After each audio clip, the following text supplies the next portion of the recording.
Hey everybody, welcome back to my channel. It's Guides to the Reader, and it's June. Holy crap, it feels like May just came and went just like that. It's time to do the wrap up. I read a lot in the month of May, and we're going to continue doing what I've been doing, which is separating the manga I read from the other stuff. If you like how this has been going, please let me know in the comments. I think that it works considering how much manga I actually read. I don't even remember how many volumes are here. And that's okay, but it's going well. But without further ado, let's just jump right into the review. I read a lot that I liked, but we're gonna start with the one I didn't like so much. And that is A School Frozen in Time, Volume 4. So I finally finished A School Frozen in Time. This is a 4-volume series, and I did not absolutely hate it, but I didn't exactly love it either. This is kind of like, in a way, like sci-fi-y. It's a bunch of kids stuck in a school. In the very first volume, it's only them. They don't understand why they're there. As time goes on, they realize that they might be in here because one student had killed themselves and they want to be remembered. But then they theorize that the person that killed themselves might actually be with them now. And then they have to figure out which one is the one that killed themselves. All in all, it was really confusing. I liked the first volume. I lost steam really early on because things got very confusing. And then by this last volume, I really just kind of felt like I'm just going to read this because I've committed to it. It's only 4 volumes. I can do it. I did it, and I don't really know. I would say it's my least, liked situation here. But anyway, without giving too much away, because it's a 4-volume series, yeah, kids are frozen in time in the school. Every time it seemed like they figured out who it was, they wouldn't be in the school anymore. But then I was like confused. Are they dead? Did they die? Because what ends up happening is pretty gruesome, so it's kind of bloody and sad. You get a backstory of almost every single character in the story, so it's interesting. You kind of see how they're all connected. They're all kind of friends in some way, some more so than others. You think there's a little bit of mixed direction where you think that they figured out who the kid is that killed themselves, but that wasn't the kid, and then somehow you're stuck in the mind of someone else. And then randomly there's a character who is a kid all up until this point, but then we find out that it's actually the teacher, and we're seeing a younger version of them because the person that we are actually in their mind has known the teacher since they were younger. Very, very confusing. So I didn't like this all that much. Maybe I will give this another try later on in life. Now that I kind of have a better understanding. I'm sure I missed stuff when I was reading this because I was skimming it. But yeah, not the worst thing I've ever read. Not the best. Now that I know, it is what it is. So if you want something that is a little bloody, a little bit of mystery, you really do have to kind of put some pieces together, although I don't know how you could put some of these pieces together to figure out who it was. You might like A School Frozen in Time. I read volume 2 of Donuts Under a Crescent Moon. This was really cute. We're following our 2 main characters. It's kind of like a office romance. These are these 2 women. They're kind of different, although they do seem to have some things in common. It's like not totally sunshine grumpy, because I feel like people feel like this character is grumpy, but she's really not. She's just a normal person. She's just not very bubbly. And I'm liking this slow burn romance between them. I think it's going to be really fun. You're also seeing a lot of character development with this character in particular, because I feel like everybody, and she knows this about herself, kind of perceives her as an airhead. And they're like, oh, she's just, kind of off in her own world.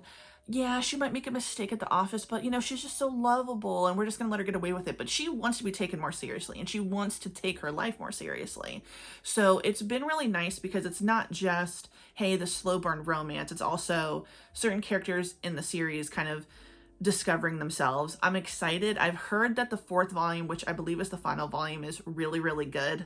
So I'm excited. And again, this is like an adult GL romance that I really like and I recommend. I also read In the Clear Moonlit Dusk. Still very good. The 4th volume comes out this month in June, by the way, just so you know. It's following 2 high schoolers. One is a boy, one is a girl, although the girl is a little bit more androgynous. So in her school, they call her a prince, which, that's just what they call guys, I guess, and then androgynous women. She is very shy. She is very reserved, never been in a relationship. She finds him attractive. He finds her attractive. She's like a little bit blown away by that. Like, how can you think I'm so cute? But these are a good looking pair of teenagers, not in a weird way. They're just very, very pretty. So of course you guys would gravitate to each other. You're a very pretty couple and it's cute. And you have your like typical teenage angst, in my opinion, which can get a little annoying. There's some, you know, miscommunication, but in general, I am really liking In the Clear Moonlit Dusk. I would recommend it, and it's beautiful art, especially the covers that I have so far. I have 1 through volume 3, and they're all so freaking pretty. Hell's Paradise volume 3. I am not making my way through this as fast as I wanted to. As I've mentioned several times, I wanted to read all the volumes to get them read before the episode comes out, because I am enjoying the anime, but I think I just have to take my time, see where it goes, and not stop myself from watching the anime, because the anime is really good. I don't want to give too much away. This is 3rd volume, but it's a bunch of criminals who are told that if they go to this island and can find the elixir of life, they can have a pardon. So it's not just criminals, it's also people that like are a part of the government or whatever, who are there to basically monitor them, make sure they don't just run away, and kind of have them on a short leash. But this island is wild. There's so much stuff going on. There are monsters that no one's ever seen before. And this volume in particular, now we're getting a little bit more of the backstory of the island itself and some of the monsters that we see. And it's actually really, really cool. So I really like Hell's Paradise. I would recommend you read this seriously, or at the very least watch the anime, because it's very good. And as I mentioned before, the opening song, delicious. I love to listen to it. It's so good. And I also read the 2nd volume of Record of Ragnarok. This is still so good. I know I'm only 2nd volume in, but this is very funny and really, really interesting. It's about basically gods of all over. One's not just Zeus, not just, you know, the ones that we're all kind of used to hearing. We're talking about Western, Eastern, smaller, larger gods are kind of in a pantheon, and they've decided we're going to kill off all of humanity and start over. Except a Valkyrie says, let's not do that. Let's actually do Ragnarok, which is humans versus gods. Well, gods think, hey, we're going to have easy work of this. We're gods, they're humans, of course I'm going to beat them. But no, the Valkyries come in with a little bit of a twist. And this was Zeus versus Adam. And this was a really cool, interesting, like, battle. Because I mean, look at Adam. Look at Adam. Come on now. You don't look like much. Look at Zeus. What the hell? No, this was epic. Now, the battle ends at the end of this volume, but I don't exactly know if it ends, because in the 1st volume, the battle still kind of trickles into this one. So seems like you know who won, but that might not be the case. So I will definitely be picking up volume 3 soon. Now, I will say this is also an anime. I tried the anime. I don't think it's going to be for me. I'm liking reading it more, but if you're not into it, watch the anime. It's on Netflix. All right, I read volume 7 of Sakamoto Days. Volume 8 is coming out in the month of June. This was still really good. I'm still enjoying Sakamoto Days. I would recommend it. It's just good. The story is getting even more intense, right? So this is about Taro Sakamoto. He used to be an assassin. He left that life and it's just kind of a convenience store worker with his wife and daughter. He just likes a simple life and having his snacks.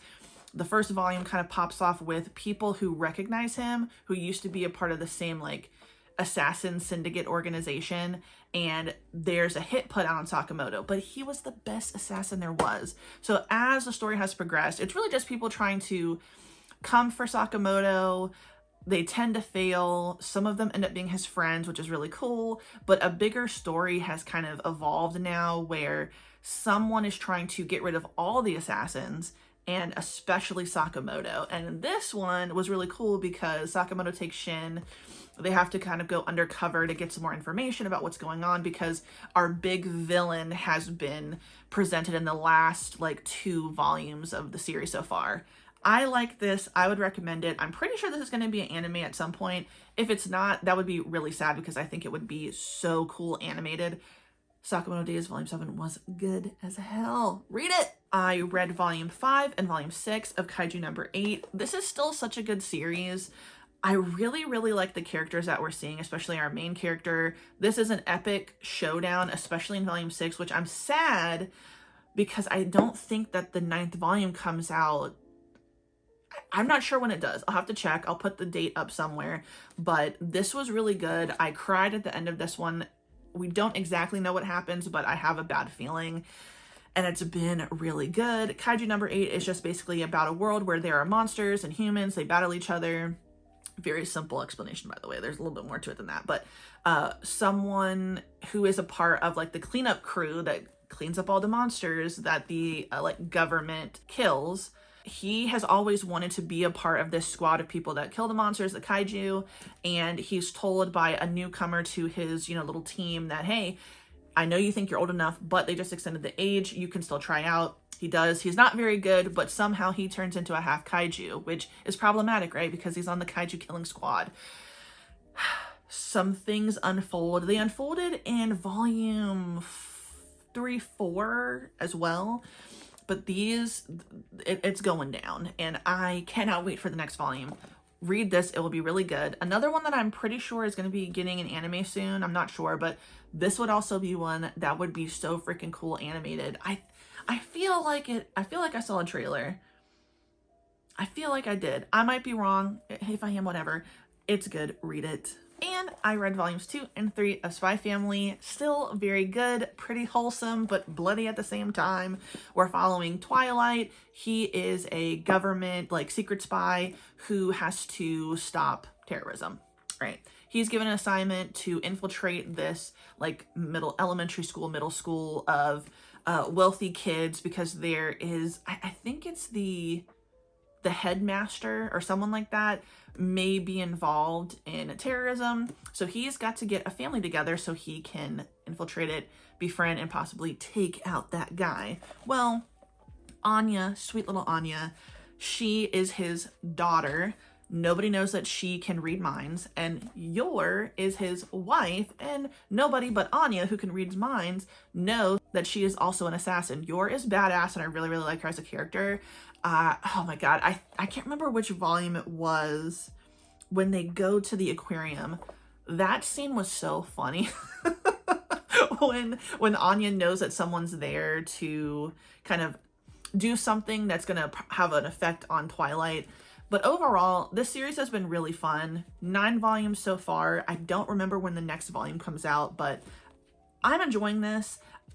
This one is an anime, and I did watch the first episode and I liked it, but I think I'm still going to keep doing this and not watch it just yet. We will see.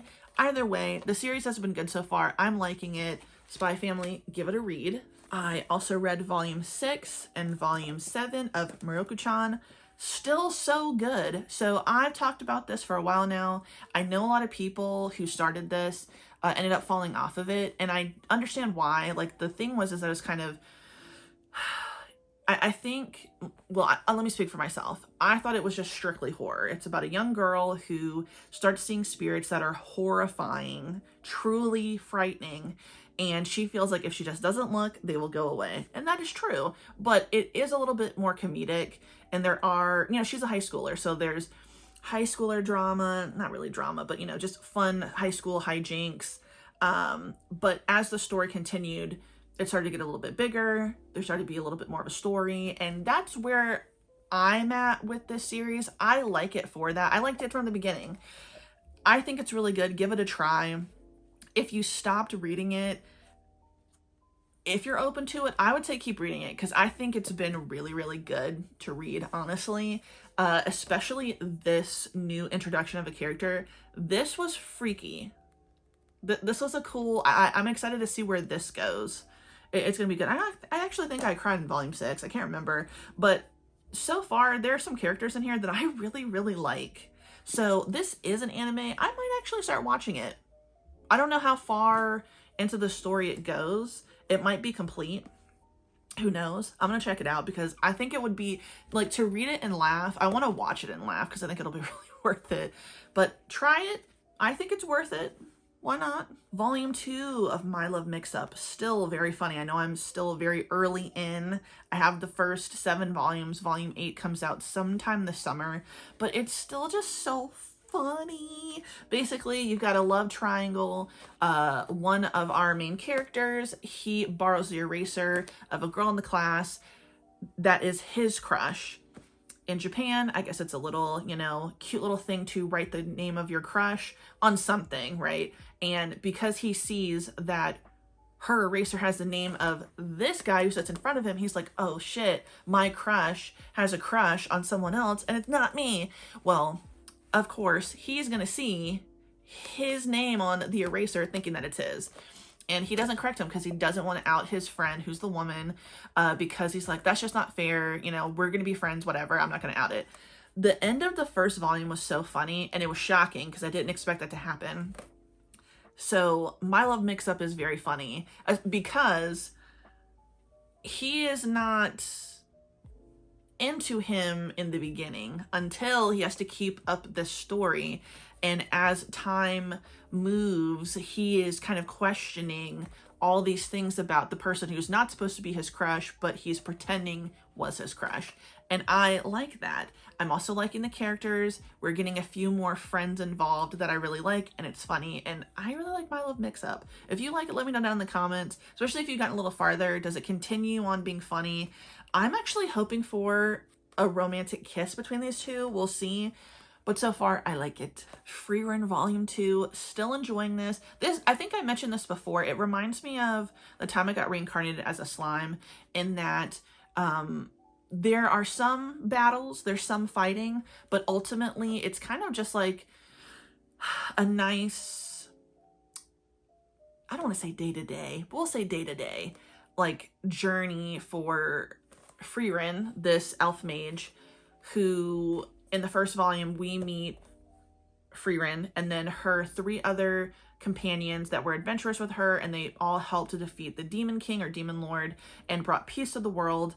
Obviously, she's an elf. She doesn't age. I don't know if she will ever die, but at this point, she's pretty immortal.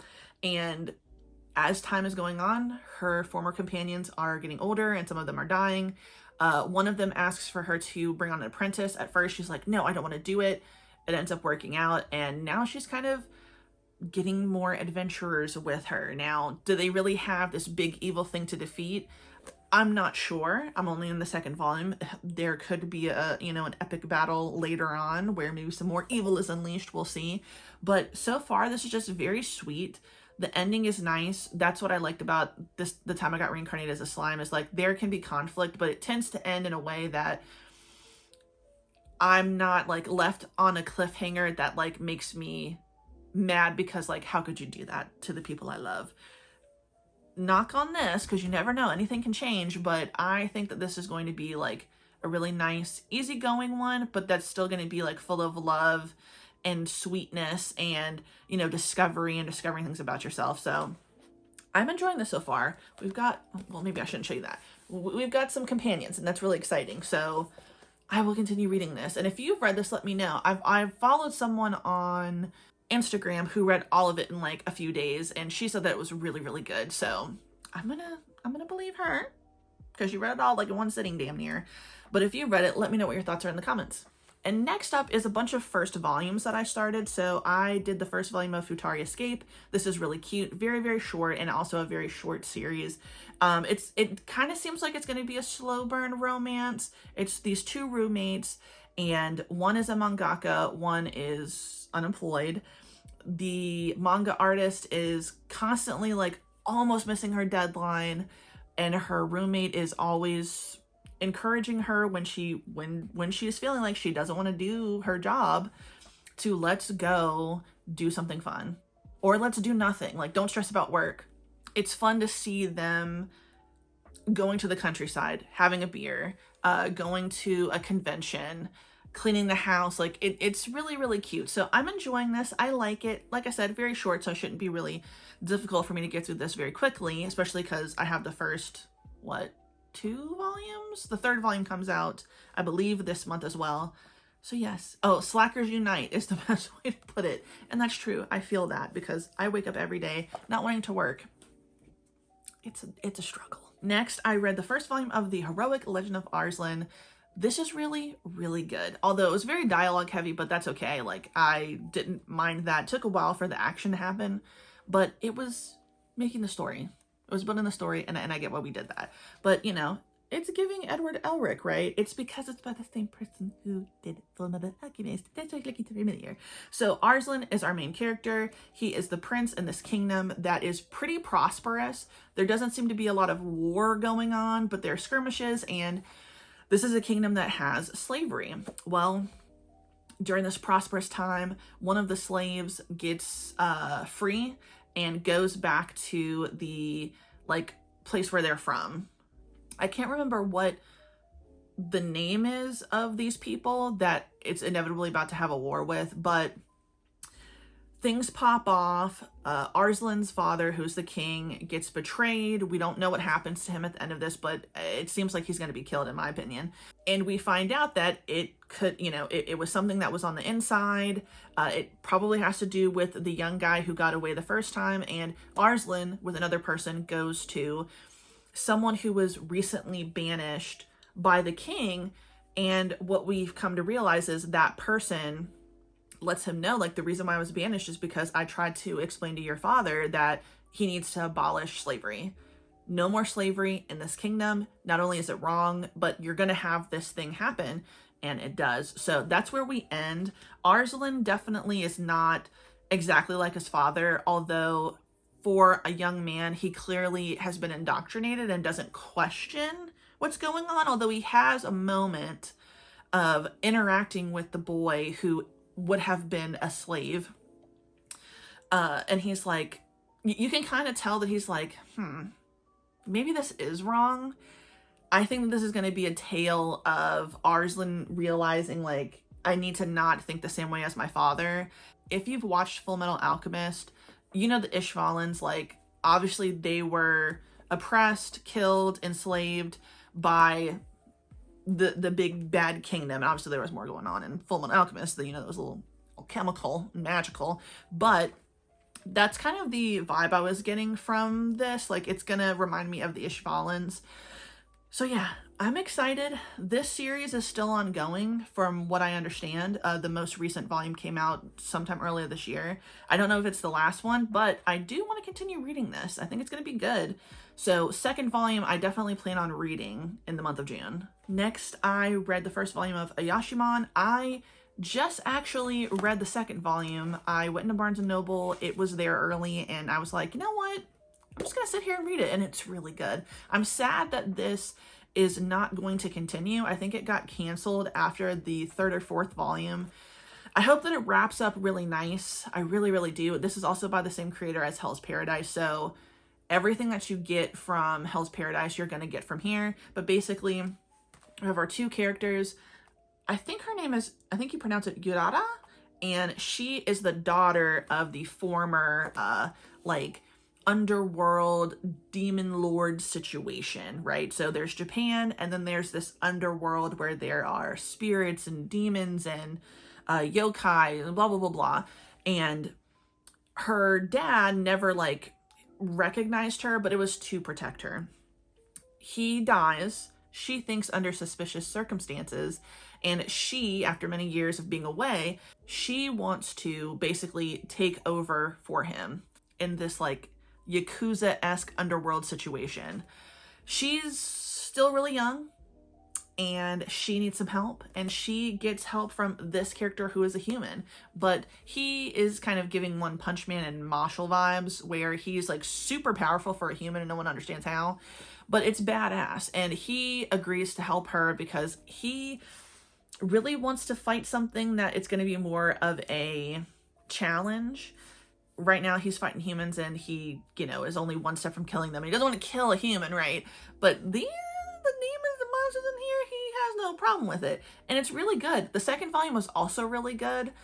We got introduced to a new character who's kind of with them, and I really like him.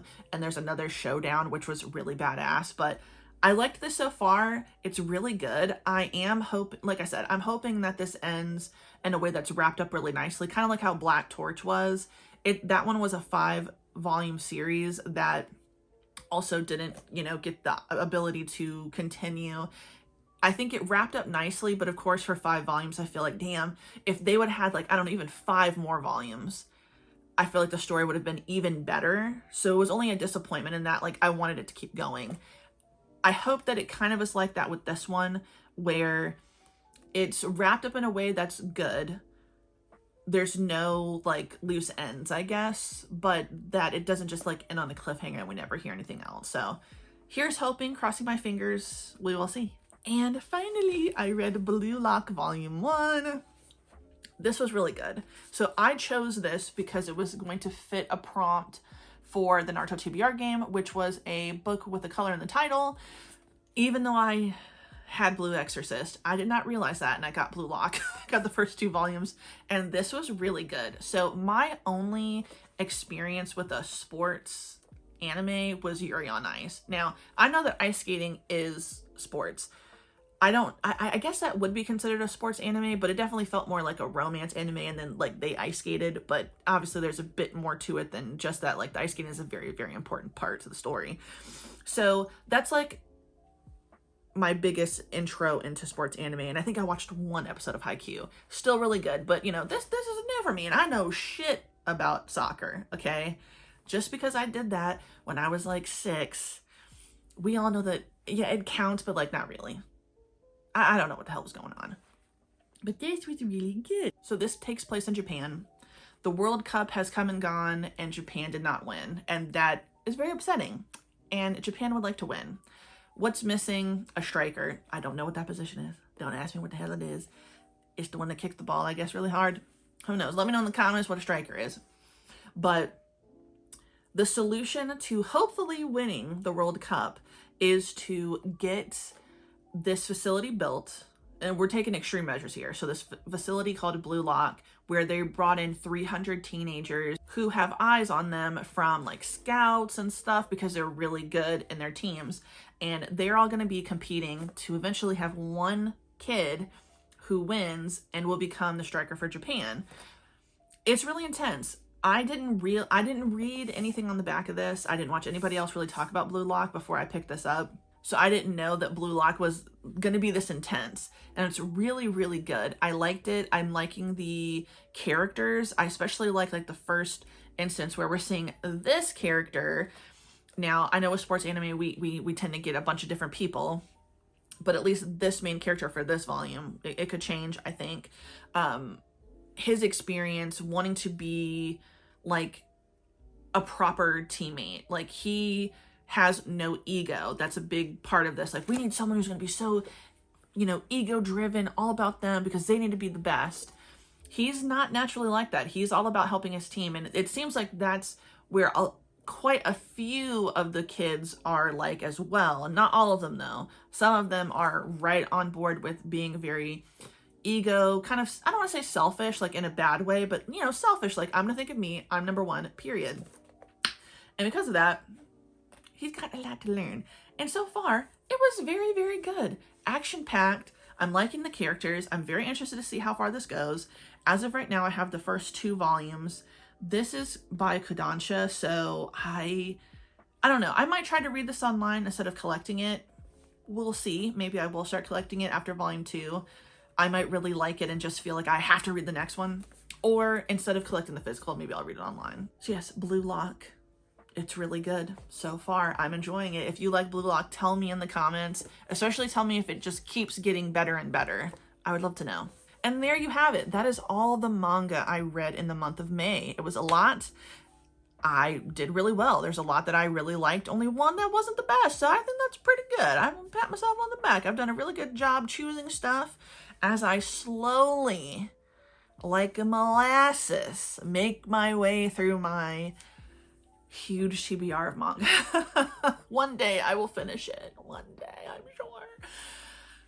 But thank you so much for watching. If you like this video, please like the video. If you like it, subscribe, hit the notification bell. And if you're interested, look out for the next one. That's where I'm going to be talking about all the other books I read in the month of May. And we're going to be talking about the Naruto TBR game.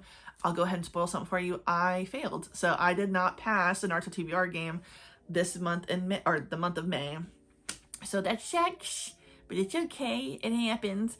And if you like that, please watch it. I really appreciate it. So thank you so much for watching. Have a good day. Goodbye.